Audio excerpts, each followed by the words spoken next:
Hi, I'm Daz. I'm the producer of The Drift, and it's another anniversary today. Just had one about a week and a half ago, but this one is 2 years that I started doing these diaries. In fact, last year, at the first year anniversary, I was here. So I thought it would be good to come back, where all the stuff is still waiting for the premiere, for the release of the movie, etc. And it's just great that we've still, got all this space to be able to store this.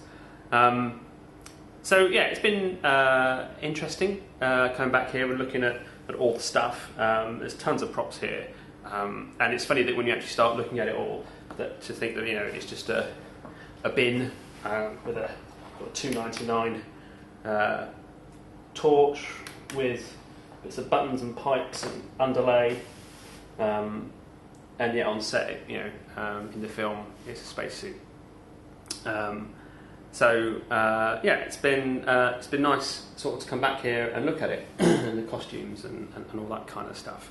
And it kind of takes you back a little bit because something you can't pick up on the video is the smells, which I get here, and the smell is very Drift. It smells like we're filming again. And I think that's important because it's funny how these sort of things can sort of evoke all the memories of stuff and how hard we worked, and how much harder we still need to work over the next few months, and we still have some way to go. But every day we're moving forward. In fact, just a couple of days ago, I was working on sound effects for an action sequence, and it took me about 8 hours to do it. Putting all the sound effects of engine noises and all that kind of stuff. And when I finished and listened to it, watched it and listened to it, it was just like it brought the whole scene alive, which is kind of what sound effects are all about, and I get that. But then you now go to other scenes that I thought were really good, now sound in comparison quite plain, quite boring, which is a good thing because it just shows it was already exciting before I heard the sound effects in context. There was no sound effects at all. And now hearing them, it makes it better. To think we're going to bring all those in as well, it's just going to add to that.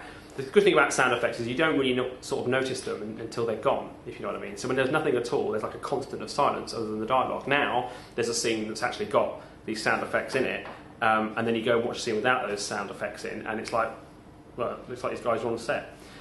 So it just shows, another layer we're working towards, and it was really nice to see that sequence come alive, and it was a very visual effects intensive sequence too. So hopefully the guys that are working on the visual effects are going to see that, or hear that, and that will motivate them further. So we've got about 3 weeks to go of our sort of major visual effect phase, where we've got a lot of people involved to get a lot of the major visual effects stuff done.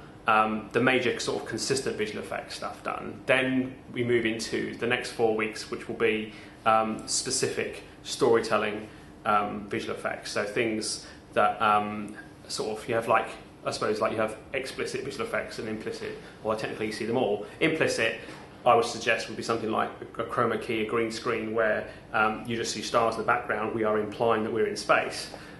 Whereas an explicit is a storytelling effect where, for example, a ship blows up, or a corridor blows up, or something visual that actually is required to tell the story rather than to set the scene.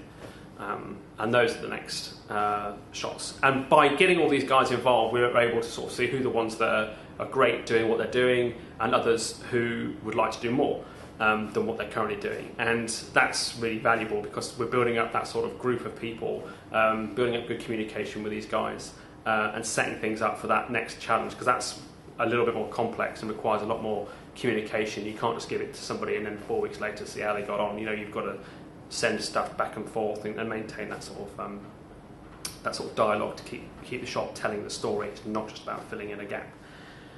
So there's that to go, but yeah, it's moving nicely. It's great that we've still got this storage area here. It's good. It's nice, and with the sound effects now coming in and the visual effects moving forward too, things are moving forward. Not quite slowly now, moving a little bit quicker. There's almost light at the end of the tunnel. and that's got to be a good thing, hasn't it? So, so yeah, it's all good.